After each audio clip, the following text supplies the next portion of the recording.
6.25 전쟁 당시 아무런 이득을 바라지 않고 정의만을 위해 피를 흘린 국가가 있는데요. 바로 에티오피아입니다. 하지만 에티오피아는 지금 극심한 가난으로 고통을 겪고 있죠. 일본 대한민국의 한 기업이 은혜 갚기에 나서 전 세계에서 화제가 되었다고 합니다. 에티오피아 참전용사들은 이에 감사하며 한국을 위해 충성을 맹세하겠다고 하는데요.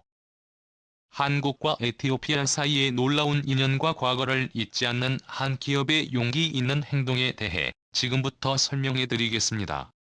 아프리카 북동부 홍해 연안에 있는 에티오피아. 3,000년이 넘는 역사를 지닌 이 국가는 국민들의 역사 자부심이 아주 큰 나라라고 하는데요. 지금은 세계적으로 유명한 이 국가의 특산품은 커피로 많은 사람들이 알고 있고, 실제로 커피의 주생산지인 지역이 커피 이름으로 통할 만큼 매우 유명하죠.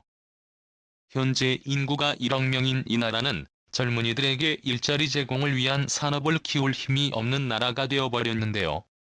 에티오피아는 지금 가난한 나라 내전 중인 나라 도움이 필요한 나라가 되어버렸지만, 과거로 보면 절대 가난한 나라가 아니었습니다. 기원전 10세기부터 에티오피아 지역에는 강력한 왕국들이 존재하였는데요. 이곳에 살던 사람들은 나일강 상류에 위치하여 농경사회가 일찍부터 시작될 수 있었습니다. 그렇기 때문에 다른 지역과 다르게 풍부한 식량이 생산되었고, 사람들이 모이기 시작하며 문명이 발달할 수 있는 큰 요인이 되었습니다. 현재까지도 기록에 남아있는 에티오피아의 초기 왕조들 중 가장 강력한 왕국으로 악숨 왕국을 들 수 있는데요. 이 왕국은 에티오피아에 널리 퍼져 있는 나무에서 나오는 귀중한 물자인 유향과 모략을 수출하며 막대한 부를 누렸습니다. 또한 상아나 귀금속 등 수익성 좋은 물자들에 교역하며 악숨은 이집트, 로마, 인도를 연결하는 교역로에서 빼놓을 수 없는 지역이 되며 탄탄대로를 걸었지요. 이런 역사를 가지고 있는 에티오피아는 십자군 전쟁만 아니라 한국 전쟁에도 지원군을 보내준 아주 고마운 국가인데요. 중요한 점은 아프리카 중에서 끝까지 식민지배를 당하지 않은 나라 중 하나로 6.25 때 우리를 도와 253, 2513승을 하며 단 한 명의 포로와 전사자를 적지에 남겨주지 않았으며 한 번도 열강의 나라를 내어준 적 없는 대단한 국가라는 것입니다. 사람들이 많이 모르는 사실 중 하나가 형제의 나라라 불리는 터키는 공산주의의 위협 때문에 한국전쟁에 참전하였지만, 에티오피아는 오직 정의를 위해 참전하며 더 고마운 수밖에 없는데요. 111명의 전사자와 536명의 부상자를 냈지만 존호를 두고 가지 않겠다는 전우회와 이기든지 죽든지 둘 중에서 하나만을 선택했던 그들의 용맹함에 한국에서는 아직까지도 큰 박수와 함께 감사의 인사를 전하고 있습니다. 뿐만 아니라 1953년에는 동두천 의보와 교육원을 건립하여 1956년까지 한국인 고아들을 돌보기도 했죠. 에티오피아의 참전용사들은 지금도 한국이 부르면 달려가겠다고 말하며 한국에 대한 충성을 보여주고 있습니다.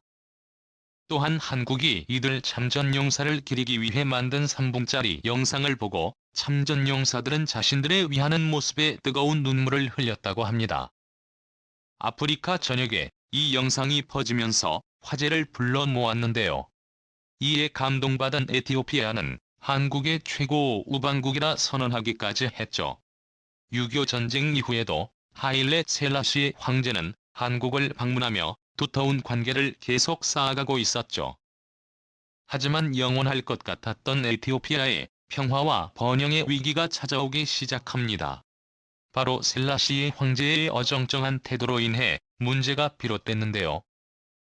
오랜 전쟁으로 인한 비용 부담과 경제 개발의 실패가 연이어 터지며 극심한 기금과 실업 문제가 에티오피아의 미래를 불투명하게 만들었죠. 심지어 1960년호가 된 지역을 두고 소말리아와의 분쟁이 터졌고 1961년 에리트레아의 독립전쟁까지 겹쳐지면서 전쟁 비용을 온전히 부담해야 했던 에티오피아는 쇠퇴의 길을 걸었습니다. 결국 이런 황제의 태도를 보다 못한 군부에서 쿠데타가 일어나 에티오피아 제국은 멸망하게 됩니다. 에티오피아는 공화국이 되며 사회주의 공산주의 정책을 채택했고 무리한 사회주의식 개혁을 하며 나라는 걷잡을 수 없이 망가졌습니다. 당시 독재 정권의 수장이었던 맹기스투는 반대하는 세력과 갈등을 벌이며 에티오피아는 내전으로 홍역을 앓았습니다. 이 과정에서 맹기스투는 전쟁에서 패하며 1991년 에티오피아는 드디어 민주공화정을 수립하게 됩니다. 민주화된 에티오피아는 20여 년 동안 평화 속에 살았지만 그것도 아주 잠시였으며 영토의 동쪽에서 잠재되어 있던 갈등이 폭발하면서 에티오피아는 다시 전쟁에 휘말리게 되었는데요. 과거 이탈리아의 식민지였던 에리트레아가 혼란한 틈을 타 1953년 독립을 선언했기 때문입니다. 결국 에티오피아와 에리트레아 사이의 전쟁은 최근까지 이어지게 되었고 에티오피아는 이 과정에서 세계에서 가장 못 사는 나라들 중 한 나라가 되어버립니다. 최근까지 이어진 두 나라의 갈등 속에서 아피아몬드 에티오피아 총리는 최선의 결단 평화협정을 진행하며 노벨 평화상을 받게 되었는데요. 하지만 오랜 전쟁과 내부 갈등을 겪었기에 에티오피아에서는 200만 명 이상이 난민 상태로 고통은 끊임없이 이어지고 있는 상황입니다. 수백만 명이 굶주림에 시달리고 아동 10만여 명은 영양실조 위험에 빠져 구호 손길이 절실한 입장. 내전이 이어지고 있는 에티오피아에서 현재 6월 25일 참전용사들은 사회주의 체제에 총을 쏜 민족의 반역자라는 소리를 들으며 재산을 뺏기고 핍박을 당하고 있다는 보도가 나왔죠. 해를 입었던 한국에서는 이 소식에 안타까움을 금치 못했습니다. 그리고 한국을 위해 목숨까지 바쳐 싸워주신 참전용사분들을 돕고자 수많은 한국 기업들이 나섰는데요. 그런데 특이하게도 태생이 미국인 기업도 한국을 도와주는 애를 갖겠다며 나섰습니다. 미국 태생이지만 일본과 중국과 대립하여 한국의 문화를 빼앗지 말라며 싸우고 뉴욕 타임스퀘어에 한국 전통 읍성과 태극기를 건 이 기업은 태생은 미국이지만 그 정신만큼은 온전한 한국의 모습을 보여주고 있습니다. 바로 라카이 코리아인데요. 많은 이들에게 한국을 대신해서 싸우는 모습으로 각인되어 있는 강인한 기업이지만 이 기업은 에티오피아 참전 용사들을 위해 남몰래 후원해오고 있었습니다. 라카이 코리아는 6.25 전쟁 70주년으로 전쟁 당시 한국에 지원의 손길을 보내준 에티오피아 참전 용사분들의 희생을 기억하고자 생존해 계신 용사분들께 세상에서 하나뿐인 모자와 조끼를 제작하여 선물해드리겠다는 공지를 올린 적이 있습니다. 모자에는 두 국가의 국기와 6.25 전쟁 70주년을 상징한 문구를 넣었으며 조끼는 한복 조끼를 바탕으로 에티오피아 참전용사분들의 훈장을 형상화한 펜던트로 포인트를 주었습니다. 핸드토 뒷면에는 감사합니다라는 에티오피아와 대한민국 자유를 위해 목숨을 내어준 에티오피아 제국의 군인들에게 라는 감사의 메시지를 담았습니다. 당시 이 볼케이의 디자인이 공개되며 판매를 해달라는 사람들이 많았지만 끝끝내 참전용사 139분만을 위한 곳으로 제작이 되었습니다. 세상에 단 하나뿐인 선물을 만들기 위함이었죠. 최근 코로나로 인해 후원을 진행하려 제작된 용품들이 코로나 사태와 당국의 여러 문제들로 인하여 올해가 되어서야 비로소 전달이 되며 라카이 코리아는 물품들이 도착했다는 소식의 기쁨을 함께 나누고자 SNS를 통해 이 내용을 국민들에게 알렸습니다. 라카이 코리아는 이전에도 참전용사들을 기억하고자 한다며 에티오피아 참전용사 분들의 인터뷰를 담은 상품을 공개한 바 있습니다. 당시 직접 인터뷰를 받은 영상을 공개했었는데요. 한국전쟁에 참전한 것을 후회하지 않았나요? 라는 질문에 모든 참전용사들은 우리가 한국을 도울 수 있어서 행복한데 무슨 후회야, 한국전쟁에 참여한 것을 절대 후회하지 않아 우리를 잊지 않고 기억하고 찾아줘서 고마워요라고 답변하고 있습니다.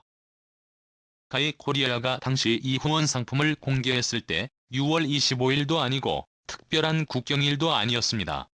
아무도 생각하지 못한 부분까지 신경 쓰며 진정성을 보이는 이 기업은 이번 후원에서 많은 사람들에게 진 감동을 선사하며 주목을 받은 것이죠. 우리의 역사와 문화를 빼앗아가려는 일본과 중국에게는 차갑고 따끔하게, 국내와 에티오피아에게는 따뜻한 마음을 전달하며 무엇보다 듬직하고 정직한 기업인 것이죠.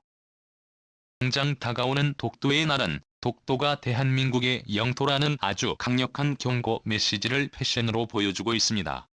맨투맨과 후드 뒷면에 독도 모습과 QR코드가 그려져 있으며, 이건 특별하게도 햇빛을 받으면 바다의 파란 물결처럼 물들고 있습니다. 광복절 우리가 빛을 다시 되찾은 날이라는 의미와 독도의 바다를 담은 것이죠. 또한 휴대폰 스캔 시 외교부 독도 홈페이지로 넘어가게 되어 있습니다. 독도가 왜 한국 땅인지에 대한 근거가 수두룩하게 적혀 있으며 12개 국어로 번역된 사이트들이 있어 전 세계 누구나 쉽고 간편하게 볼 수 있죠. 언젠가 라카이 코리아는 진실을 알리기 위한 방법을 가리지 않고 프로젝트와 상품을 통해 해외까지 널리 알리고 있습니다. 아픔을 갖고 있는 두 나라 한국과 에티오피아의 잊혀질 수 없는 역사의 순간을 라카이 코리아는 이번에도 놓치지 않았죠. 프로 라카이 코리아의 행보를 응원하며 대한민국의 자랑스러운 역사를 알리는 일에 계속해서 기여하길 바라며 세계적으로 이름난 기업으로 거듭나길 바랍니다. 추정해 주셔서 감사합니다.